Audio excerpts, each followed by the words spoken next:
Salam olsun herkese. Bugün sizlerle trigonometriye ait yani köməkçi bucaq daxil etməklə ifadələrin sadələşdirmə qaydasına baxacağıq. Yəni belə bir ifadə verilir. Bizə deməli sinus 40 dərəcə üstə gəl kök altında 3 kosinus 40 dərəcə. Bizdən sonraki ifadəni sadələşdirin. İfadəni sadələşdir. Belə bir ifadəni yəni sadələşdirmək üçün birinci qayda, yəni kitab qaydası belə düstur qaydası, yəni kitabda verilən düstur qaydasını tətbiq edirik. Birinci qayda. Birinci qaydada bizə deyilir ki, A vurulsun sinus alfa üstə gəl B vurulsun kosinus alfa şəklində belə bir bizə ifadə verilərsə, yəni bu ifadə bu qaydada yəni sadələşir. A kvadrat üstə gəl B kvadrat vurulsun sinus alfa üstə gəl fi bucağı. Buradakı alfa bucağı həmin bu ifadədə verilən alfa bujağıdır. Amma fi bucağını biz tapmaq üçün burada fi bucağı bərabərdir. Arktangens. Deməli B bölünsün A. Yəni biz burada fi bucağını tapanda deməli arktangensin B bölünsün A'da aldığı qiyməti tapmalıyıq. İndi bunu bizə verilən misalla yəni tətbiq etsək 40 dərəcə üstə gəl kök altında 3 vurulsun kosinus 40 dərəcə olduqda yəni biz bu ifadəni belə yazırıq. A kvadrat üstə gəl B kvadratın yerinə, yəni bunun qarşısında 1 var. Deməli bu ifadənin qarşısında kök altında 3 yazırıq. 1-in kvadratı üstə gəl kök altında 3-ün kvadratı vurulsun sinus alfanın yerinə yazılın neçə 40 dərəcə, yəni bizim ifadədə yəni alfa bucağı 40 dərəcədir. İndi fi bucağını tapmaq üçün isə fi bucağını tapmaq üçün bu deməli bu düsturu tətbiq edilir. Deməli fi bərabərdir. Arktangens B bölünsün A, o da bərabərdir.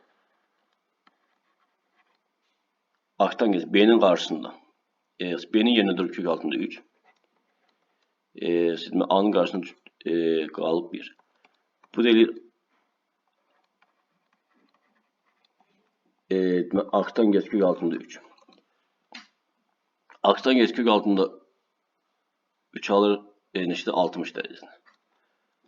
Burada deməli fi bucağını tapdığımız nə qədər 60 dərəcə. İndi gətir burada yerinə qoyuruq 60 dərəcə. Bu da bərabərdir. Kök altında 1-in kvadratı üstə gəl kök altında 3-ün kvadratı verir bizə kök altında 4. Kök altında 4-dən çıxır 2 sinus 100 dərəcə. Bu oldu bizim bu misalımızın yəni həllinin birinci qaydası. İndi ikinci qayda isə yəni əgər sizlər yadından düstur çıxarsa yəni bu qayda tətbiq olunur. Məsəl üçün A vurulsun sinus alfa üstə gəl B vurulsun sinus alfa ifadəsində, yəni bu ifadəni sadələşdirmək üçün biz bu ifadənin hər tərəfini kök altında A kvadrat üstə gəl B kvadratına vurub deməli həm də bölürük ki, bu ifadənin yenəsi mənası dəyişməsin. Deməli A vurulsun sinus alfa bölünsün kök altında A kvadrat üstə gəl B kvadratı üstə gəl B vurulsun sinus alfa bölünsün kök altında A kvadrat üstə gəl B kvadratı və bu ifadənin hər tərəfini kök altında A kvadrat üstə gəl B kvadratına böldüyümüz üçün indi kök altında A kvadrat üstə gəl B kvadratına vururuq ki, yəni bu ifadənin mənasını dəyişməsin. Yəni bu mötərizəni vurub açsaq, yəni mötərizənin xaricindəki ifadəni, mötərizənin daxilindəki ifadəni hər birinə vursaq, yəni yenə təkrar bu ifadəni alırıq. Yəni bunu eləməkdə məqsədimiz odur ki, yəni biz buradan köməkçi bucağı ala bilək. Yəni burada ifadənin heç bir mənası dəyişmir. Yəni bu qayda tətbiq olunur. İndi biz bunu misalımıza tətbiq edəcəyik. Məsəl üçün bizim misalımız hansı formada idi? Sinus 40 dərəcə üstə gəl kök altında 3 kosinüs 40 derece beraber. İndi bizdə yenə də A-nın yerində 1 durub, B-nin yerində kök altında 3 durub. Deməli bunu deməli biz yazanda belə yazır. Sinus 40 derece bölünsün kök altında 1'in kvadratı üste gel kök altında 3'ün kvadratı üste gel kök altında 3 kosinüs 40 1'in kvadratı üste gel kök altında 3'ün kvadratı ve vurulsun kök altında 1'in kvadratı üste gel kök altında 3'ün kvadratı beraber. Evet, burada deməli kök altında 1'in kvadratı 3'ün kvadratı 50 neçə 2.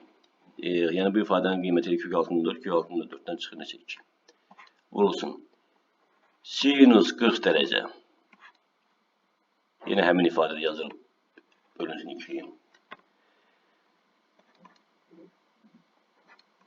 Üste gel kök altında 3 kosinus 40 derece. Bölünsün 2. Ve bu ifadeden bu şekilde yazılır. 2 vurulsun.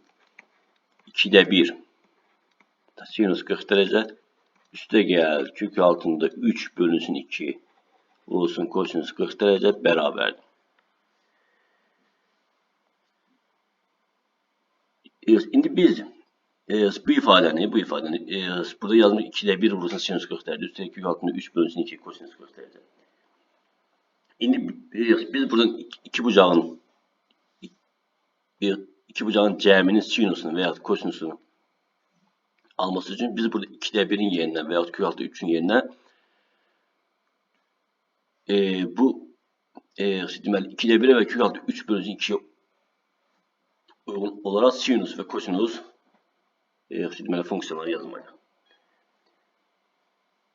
Deməli 2'de 1'i biz bura 2'de 1'in yerine kosinüs deməli kök altında 3 bölünsün 2'nin yerine ise sinüs 60 derece yazsaq biz burada alarak kosinüs 60 derece vurulsun sinüs 40 derece ve üste gel sinüs 60 derece vurulsun kosinüs 40 derece. Bu da bize verecek sinüs alfa üste gel beta yani funksiyası.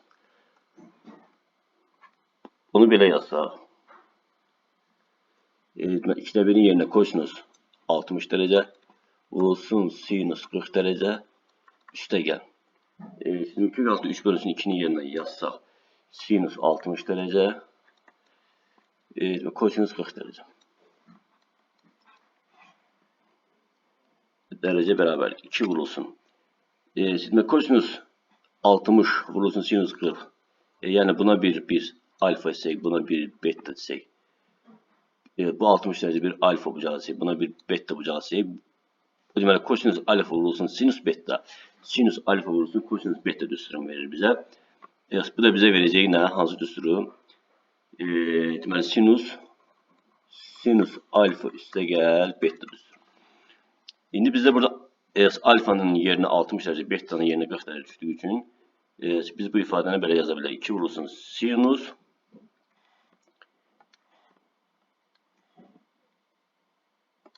2 vurulsun sinus 60 derece üste gel 40 derece. Bu da beraber 2 vurulsun sinus 60'ın üstüne 40 geldiğinde elədi neçə? 100 derece. Deməli misalımız həll olundu. Bu cür videoların davamlı gəlmək üçün yəni bu videonun qarşısına çıxan yəni hər kəsdən xahiş edirəm bu videonu bəyənsin, paylaşsın və bizim video dərslərimizdə yaxından izləsin.